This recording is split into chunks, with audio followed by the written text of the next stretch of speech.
मध्ये नवीन ट्रेड बनतोय, पीपिन मध्ये प्लॅन करू शकता. ओके, पीपिन मध्ये या स्विंग ह्याचं टार्गेट घेऊन परत एकदा तो या सपोर्टवरती येईल. परत एकदा ह्या स्विंगच्या सपोर्टला आला की ह्या पीपिन मध्ये हे असं टार्गेट राहील तुमचं. जे आपण बघितलं होतं की कॅपिटल ऑलमोस्ट इथं पण डबल होऊ शकतं तुमचं. ओके, कॅपिटल ऑलमोस्ट इकडेही डबल होऊ शकतं. सो प्लॅन करा प्रॉपर पद्धतीने. हे आपला पिपिन जो सकाळी आपण तुम्हाला ट्रेड दिलेला होता आणि इथे कॅपिटल पण बघून घ्या. कॅपिटल फक्त 5,000 रुपयाचं कॅपिटलवरती तुम्ही किती प्रॉफिट करू शकता. बरोबर मी तुम्हाला काय सांगितलं होतं, आता तुम्ही व्हिडिओ बघितला असेल लाईव्ह मध्ये हे सगळं सांगितलं. लाईव्ह आपल्या युट्यूब चॅनलवरती सकाळी जो ट्रेड दिला होता या लेवलला तुम्हाला सांगितलं की इकडनं थोडासा तो वरती जाईल, सपोर्ट वरती येईल, स्विंगच्या सपोर्ट स्विंगच्या राहील, या मागच्या स्विंगला जाऊन तो काय करेल, परत एकदा सपोर्ट वरती येईल आणि मग वरती जाईल हे तुम्हाला सांगितलं. आणि त्याच लेवलने तशाच पद्धतीने तो वरती गेला आणि त्याने स्विंग हायचं टार्गेट कंप्लीट करून दिलंय.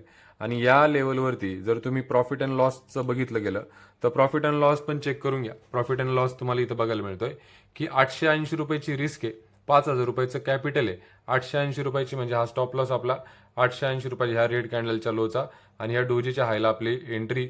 आणि इथं बघू शकता की 880 रुपयाची रिस्क आहे आणि 880 रुपयाच्या रिस्कवरती आपल्याला 2323 जो हाय त्याने क्रिएट केलाय. या ठिकाणी तुम्ही हायची प्राइस जी तुम्हाला दिसते तर हाय चेक करून घ्या. हा 3023चा जो हाय आहे तर 18,000 रुपये तुमचे 5,000 रुपयाच्या कॅपिटलवरती झालेले आहेत. आणि हे सगळं गोष्टी आपण तुम्हाला फ्रीमध्ये शिकवतोय.